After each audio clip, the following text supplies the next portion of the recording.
We continue now with Chapter 6, Lesson 5. You see the subtitle there, Bring Back Some Old Friends. And we're going to do that as we deal with the angles of a triangle. We'll introduce it by this map of the United States. You can see it was back from a while ago. That looks like the Louisiana Territory, maybe. When we came into possession of that from France, we needed to somehow divide it up as people started to take possession of those, and we needed to survey it so that we could keep track of who owned what. These are some little markers, survey markers, that are put into the ground. They're there permanently so that surveyors can use them to make sure to measure off whose land is whose. Here's one of the first ones, Meade's Ranch, 1891. You can see it. The arrow on the map shows it. And they would use those markers then. You could see that there's one right here, and then there's another one over here, and another one there. And they'd measure off of that. They'd get angle measures and distances, and they could make sure everybody had the land that was theirs. This is some of the older surveying equipment that they would use. Now we've got laser survey equipment, more like this, a little bit more modern. But they would survey, and they would end up with a lot of triangles, and that would help them determine. Here's the old friend I mentioned, the angle sum theorem. The sum of the angles of a triangle is 180 degrees. To this point, we've pretty much just been using that. We haven't actually proven it. We now have enough information, enough geometry Legos to prove this triangle angle sum theory. That if we have any triangle given as triangle ABC, we can prove that if you add the three angles together, you get 180 degrees.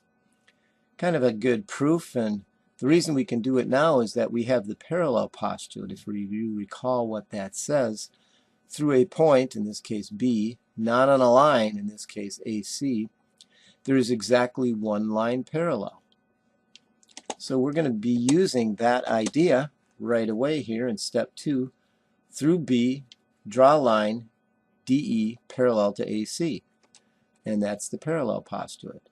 Through a point not on a line, there is exactly one line parallel. Now I'm giving you the reason here. See if you can come up with two sets of alternate interior angles that have to be equal, given that this is parallel, DE parallel to AC.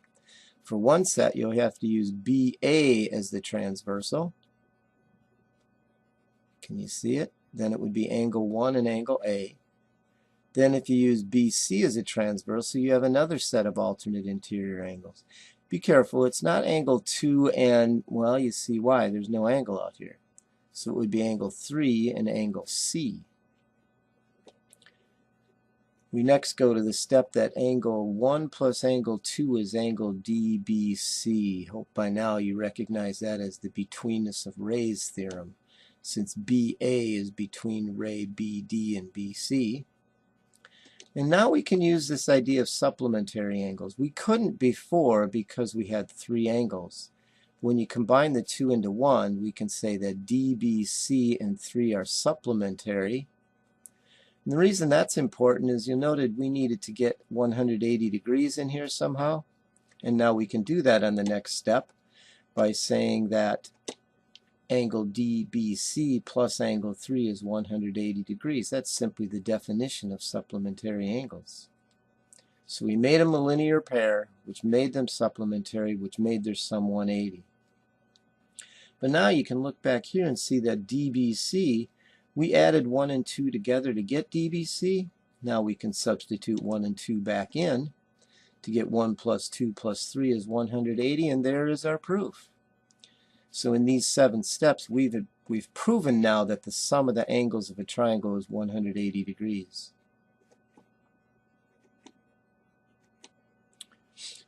We have several corollaries coming up. Remember, a corollary is a theorem, but it so closely follows another theorem that we don't grant it theorem status. We just call it a corollary. So closely proven. See if you can do that on these. If two angles of one triangle are equal to two angles of another triangle, the third angles have to be equal. So we're saying that these two have to be equal. Why is that a corollary of the triangle angle sum? Maybe pause it and think that one through. You're going to actually be proving it in the assignment shortly. Triangle angle sum says that each one of these is 180 degrees. And if you subtract the same amounts from 180 degrees, what's left, angles L and M, will be equal. Here's the second corollary. The acute angles of a right triangle are complementary. This came up in class earlier. It says that in this triangle, since we have a right triangle here, x plus y have to be equal to 90. I'm hoping you can see why that would have to be true. Pretty logically follow the triangle angle sum theorem. If you have 180 degrees in a whole triangle and you take away a right angle, which is 90, what's left would also need to be 90, or complementary. Here's the third corollary. We've been saying for quite a while that these angles are 60 degrees. Now we can prove it. If it's equilateral, as given, it's equiangular. So these three angles have to be the same. And if their sum is 180, you could divide 180 by those three equal angles to get that 60. And finally, this is not a corollary, but we have a new theorem, Theorem 21. An exterior angle of a triangle, that would be angle C here, has to be equal to the sum of the remote interior angles. Do you recall what we said earlier? We said that an exterior angle is greater than either of them. Now we're saying that it's equal to the sum of them. I believe we discovered this with Geometer's Sketchpad earlier. Can you see why we bring it in here in connection with the triangle angle sum? Well, I plus L plus 1 is 180 because it's in a triangle. 1 and C are a linear pair, so they have to be 180. So if you take angle 1 away from the triangle, you're left with I and L. You take angle 1 away from C, you're left with just angle C. So I plus L has to be the same as C. You'll be proving that one as well. In Chapter 6, Lesson 5, let's get right at those. So here are the proofs. If two angles of one triangle are equal to two angles of another triangle, the third angles are equal. So you're trying to get C equal to F. Give reasons for each of these steps below. Here's our next corollary. The acute angles, A and B in this case, of a right triangle are complementary. Seems intuitive. Can you give the reasons for each of these steps to prove it? Third corollary. Each angle of an equilateral triangle is 60. I think we talked about this pretty clearly, so give reasons that prove that. And finally, let's prove the Theorem 21, the exterior angle theorem. We're trying to prove that A plus B equals angle BCD. Kind of an interesting way to start. We are going to draw a parallel to BA through point C. They're asking why that's possible. Think back a bit. Through a point, not on a line, there is exactly one line parallel. That's the wording of the parallel postulate. Now, why is angle 1 equal to angle B? Remember, we have parallel lines, and what do they form? Angle 2 is equal to angle A. Again, we have parallel lines, but this time if we use AD as a transversal instead, why is angle A equal to angle 2? BCD, we go back to this again, BCD is equal to 1 plus 2. I think most of you are getting that by now. And now they think they can make the statement in the proof that BCD is A plus B. BCD is A plus B. Look at what you have up above here and see if you can figure out the reason for problem 18. We're bringing back UFOs. The angles of elevation of a UFO at A are measured from two positions. So here's the UFO. We measure it here, it moves on, we measure it there. It's probably going this way though, huh? So we've got two angle measures. Does this picture suggest anything to you before you even start? Well, it looks like angle 2 is an exterior angle, so we know what about its relation to 1 and A individually. Our new theorem tells us something else about angle 2. The questions asked here revolve around those two ideas. We're back to Ollie and Alice here. Ollie says, well, since angle C is a right angle, A and B must be wrong angles. Simple, simple Ollie. What kind of angles are they actually? Looking back at corollaries from today. Alice picked up on what Ollie said, that, okay, Ollie, if you're right, then two wrongs make a right. Yeah, Alice actually being creative and clever a little bit. Can you explain why she thinks that's true? Any of you have this kind of a triangle made out of steel at your house? You recognize it? What kind of triangle is similar to that? And what do you use it for? Oh, and maybe it doesn't have to be at your house. Maybe you have one at school. How large are its angles? Why'd they put angles in quotes? If you can tell me that on your paper when you do this assignment, I'll give you +1 extra credit if you remind me. As you know, geometry is everywhere, and it comes up in economics. Here's a graph of the consumption function. So income is this y-axis, consumption is the x-axis. Or do I have that backwards? Let's look at this. What they're saying is as the amount of money goes up, as you get more and more income this way, the amount that you use to consume or spend goes up as well. So at any point on the 45-degree line, the distance from the horizontal is the same as the distance from the vertical. Pick a point, any point, and these two dimensions are the same. In our picture, this longer one is equal to this one. Oh, and this longer one here is the same as this one down here. And if this is 45, and these are perpendicular because they're parallel to the axes, that should give you enough to work your way through these several questions here. If you live in the city of Peculiar, Missouri, the North Star is always 38 degrees above the horizon. Not true with every other place in the world, but in Peculiar, Missouri, right there, the North Star is always 38 degrees above the horizon. The angle between Peculiar and the equator, this angle right here, is also 38 degrees, which isn't really peculiar because we can prove it, they say.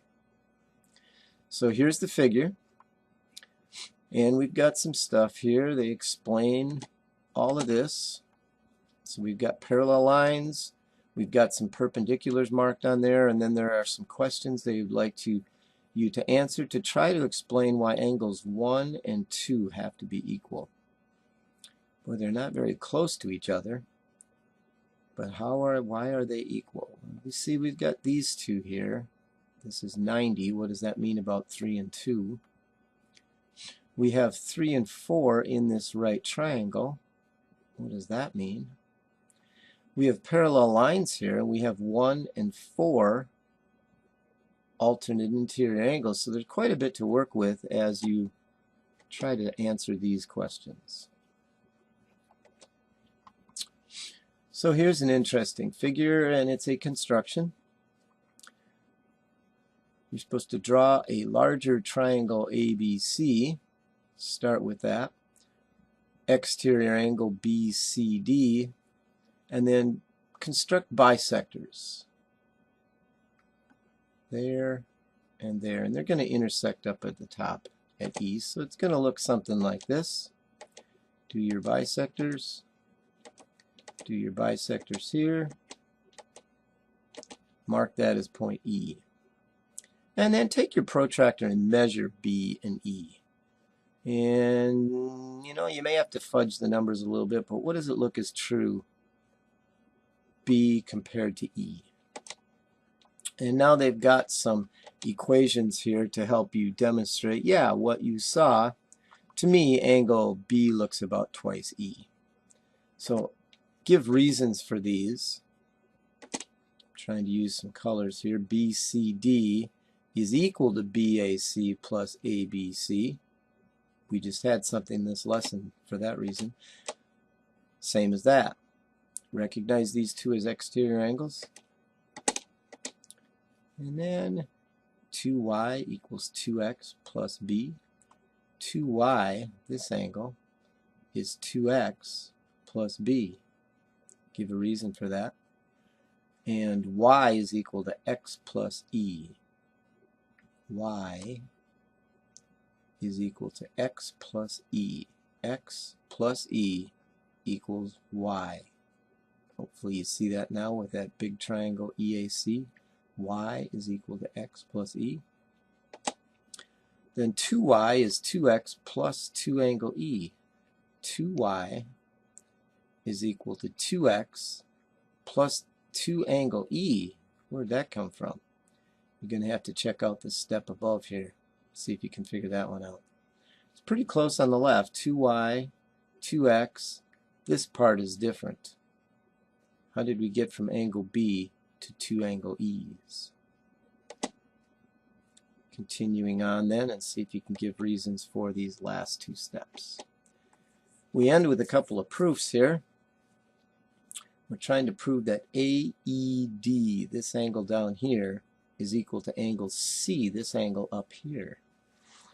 Our givens are simply that angle ADE is equal to angle B as marked.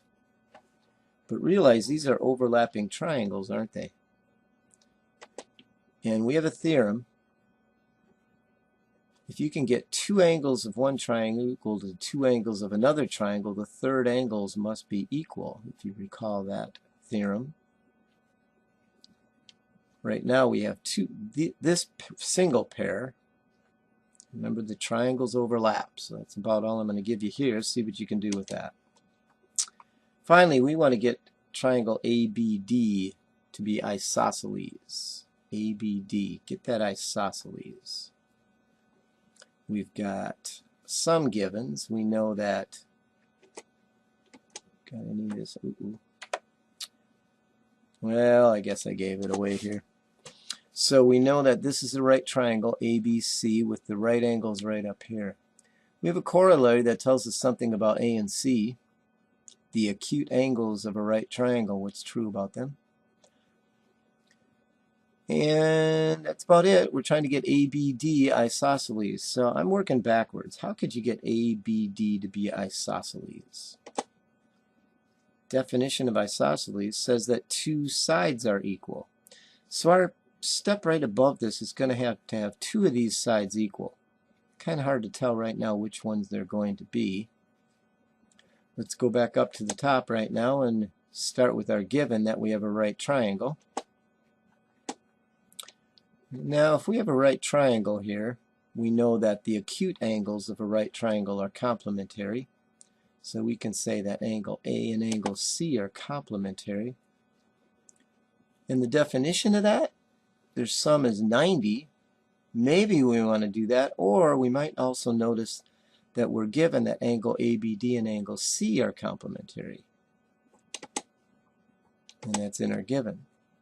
Now, if you compare steps 2 and 3, if A is complementary to C and ABD is complementary to C, we know complements of the same angle are equal, so what could you write there next? Yes, that angle A has to be equal to ABD because complements of the same angle are equal. And now if you have angle A equal to angle ABD, we've got two angles of a triangle are equal. That means the sides opposite them are equal, which makes that triangle an isosceles triangle by definition. We end with a catch question. I think this is the last one. We'll see. Catch question. Suppose AX and BY bisect two of the angles of a triangle. So those angles at the bottom of a triangle are bisected. And there's a vertex way up here somewhere, out of view it says. And those two bisectors you created are perpendicular to each other. And the base down there is 10. Question is, how high is this triangle? How tall is the triangle?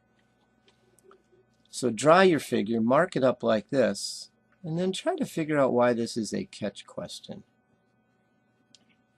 So look this one through. Keep in mind that by being perpendicular, perpendicular lines form 4 right angles. So we've got some triangles here that have a right angle in them. It should give you a hint to take a look at the corollaries about right triangles. See if you can make some connections and figure this one out. And then finally, set 3. Tried to pause there. I hope it worked for me. So this one's kind of neat. This proof is in a book of proofs without words. What do you think they're trying to prove? And I will give you sticky credit on this one. Probably 2 for each thing that you think this picture demonstrates. There's a lot of pretty cool stuff in here. Think about anything we've had this year and see if you think this picture can show that. So that's